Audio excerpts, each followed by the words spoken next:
আসসালামু আলাইকুম। সবাই কেমন আছেন? আশা করছি আল্লাহর রহমতে সবাই খুব ভালো আছেন। শাশুড়ি মায়ের একটা কথাতেই বুঝতে হলো মাছ কাটতে। তাও ছোট মাছ নয়, একেবারে বড় মাছ। সবার জীবনেই তো পছন্দ অপছন্দ থাকে।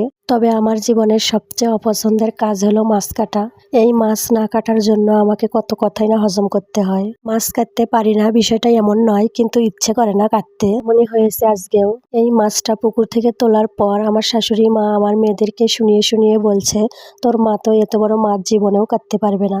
এমনিতে বলে ঠিক আছে, কিন্তু মেয়েদের সামনে বলাতে কেন জানি আমার খুব গায়ে লাগলো।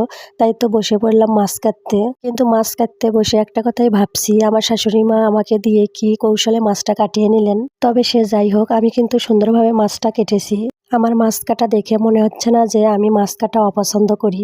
তো আমার মাছ কাটা দেখে আপনাদের কাছে কেমন মনে হলো সেটা কিন্তু অবশ্যই কমেন্টে জানাবেন। আর আমার ভিডিওটি ভালো লাগলে একটি লাইক দিয়ে চ্যানেলটি সাবস্ক্রাইব করে আমার পাশে থাকবেন। আল্লাহ হাফেজ।